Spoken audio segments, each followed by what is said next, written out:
Welcome to the Industry Angel Podcast. We hear from the best business minds across the globe. Entrepreneurs, social influencers, marketing mavens, and sales rock stars. We've got them all. Here comes your weekly dose of inspiration with your host, Ian Farah. Welcome to episode 63 of the Industry Angel. No guest interview this week, so I'm going to have a chat around email unsubscribes. So, it's been a bit of a hot topic this for my clients of late, and I sent my email newsletter out last week, and after checking through the report, I noticed there was an unsubscribe. Now, when I say one, there was one. Now, I don't get many because I keep my list quite tight. It's quite a targeted audience. The industry standard for unsubscribes probably around, well, it's less than 1%, 0.5 to 1% maybe. So when someone unsubscribes, it can be quite emotional. But I think, okay, we need to turn our heads around and celebrate this. All right. So you know the score. For every marketing email you send out, you must give the person the ability to opt out or unsubscribe from further emails. That's just what you need to do. So why do people unsubscribe? So they could be cleaning their inbox, and we know what that's about, okay? I'm guilty of this myself. So if you subscribe to a blog, a website, you leave the email address, there's a point where I actually unsubscribe, and it's because I'm cleaning my inbox out. Sometimes I unsubscribe and then resubscribe later on. How fickle and shallow am I? But I get it, our inboxes are quite full. So that could be a reason. They might also still be following you via your YouTube channels, your blog, your social channels. So don't get too disheartened. They might be lurking in the background there. Employee turnover, that could always be a reason. So somebody's left and they've been subscribed to your blog, your newsletter. They might have forgotten about you. Now, if that's the case, you've got to look at the tempo and the frequency of your emails. Okay, I would say at least once a month you should be emailing. They might have got tired of receiving your messages. Now, that could point to spam. Quite often, if I subscribe to a website, quite often sometimes I'll have these auto emails that'll populate. So every day for a week, you might get an email from them. Personally, I don't like that, and I tend to unsubscribe quite quickly after that because I feel it's a bit spammy. But I don't mind subscribing and then every month getting an email from me every fortnight. That's fine with me. But that's purely up to you, and that's something for you to test with your audience. So if you're receiving a high level of unsubscribes, you could try a few techniques and validations. So try to optimize the frequency of your email. Okay, so as I said, send your email at least once a month. You need to get them used to your emails. You don't want to lose touch with them. So don't leave it, like 3 months, which some of my clients do because they find that it's too busy. They are busy, I get that, but what they're doing is they're cherry picking the good stuff, okay, and keep pushing. So if you've got a whiteboard and you've got newsletter written on, you'll always find something else to do. Unless you're a keen writer, you often find the nice stuff to do. So I often tell this to clients and my kids, do the worst stuff first, get it out the way, and then everything else is just gravy, just a great day after that. So make sure you get it done. Don't leave it too long. You don't want to lose touch with your audience. Review your content. So when your subscriber left their email address with you, it's because they enjoyed your content and it's beneficial to them. It helps them in their job. It helps them in their jobs to be done. So if you've spent a day with me, you'll know that I often talk about what's the job to be done. I talk about the pains, the gains. So when somebody's subscribed to your newsletter, it's because you're helping them along with that job to be done. Are you still helping them with that? Are you still providing the same content you used to provide? Or have you become a bit spammy? Have you gone off piste with your content of late?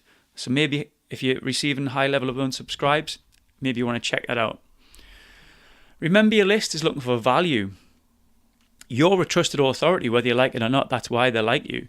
And again, if you've been with me for a day or so, you'll know that I talk about the know, like, and trust factor. People have left their email address with you because they know, like, and trust you. You're a trusted authority. They like your opinions. They like your news. Don't abuse that. Don't kind of lull them into a false sense of security and start going over spammy on them. They appreciate your offerings. Keep that in mind. Respect their inbox. Okay? So now, hopefully, if you've got a targeted audience and you've got some readers that respect you and vice versa, some prospects, some customers, they'll appreciate that the content, they'll appreciate you're a business. Okay? You've got something to sell at the end of the day. And yes, we've got a calling. We love to help. We love to assist. But this is how we make our living as well. You know, we aren't charities. We can't do this for free. We need to make money as well. So there's going to be a balance there of like free stuff and paid stuff. So some readers might not get this. You know, they might just enjoy the free stuff. So when you promote your paid services, you might get some unsubscribes because people are spitting the dummy and they just don't get that you're trying to also sell to them. So even though your services and your products could be relevant to them, it could really help them, it could be a great ROI on them, but they just want something for free. So don't beat yourself up about it. That's fair enough. If they don't understand that you aren't providing free consultancy and they get their knickers in a twist when you promote your services, just let it go. So just like Elsa from Frozen, let it go. Actually, don't let it go. Celebrate it, okay? Celebrate the unsubscribes. And because it can save you money. It can save you money.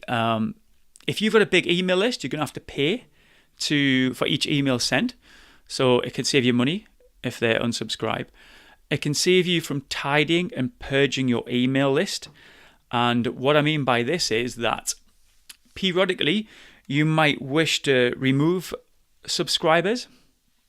So if you're checking your report and you find that some aren't opening your email, why not ditch them? Do you do that?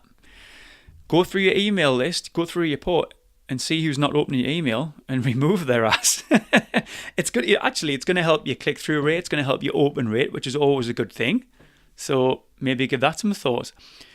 And what you'll be left with is a really quality list of customers and prospects. You can now provide this audience with quality emails. If that aren't your target audience or your ideal customer avatar, then great. They'll just self-select themselves off your list. So keep your unsubscribe link visible. Actually, make it massive. Make it huge. No, but seriously, you've got to have a link there to prevent spam complaints. You want unsubscribes are a hell of a lot better than a spam report. That's not what you want to be dealing with. I've had somebody, it must have been 3 years now, it's just popping in my head there. Somebody threatened me with some sort of reporting me to spam, and it was really out of order. So if I do get an email from somebody, I do try to keep in mind that, you know, they are trying to gain business. They are, you know, that I try and just cut them a little bit slack. If they're going to hit me with 2, 3, 4 emails after I've unsubscribed, or actually I haven't subscribed to the list at all, then I might get a little bit annoyed. But, you know, try and show people some respect. Don't wind them up. If somebody has unsubscribed, I suggest you just unsubscribe them. Okay? Don't send them another email saying that the request to be unsubscribed is now being processed, or an email saying, congratulations, you are now unsubscribed. It's just another email to send them. It's going to wind them up, okay? So just to summarize, the only metric in your list is that you should be growing it over time. So if it's slowly growing, and actually I prefer that because we've talked about target audience. So if it's slowly growing, you probably are, you know, getting some good quality recipients in there. But as long as it's rising, you're on the right path. Okay? So the next time you've got an unsubscriber, Remember, it'll save you time, money, energy. So smile, go into your email platform and erase their ass. Simple as that.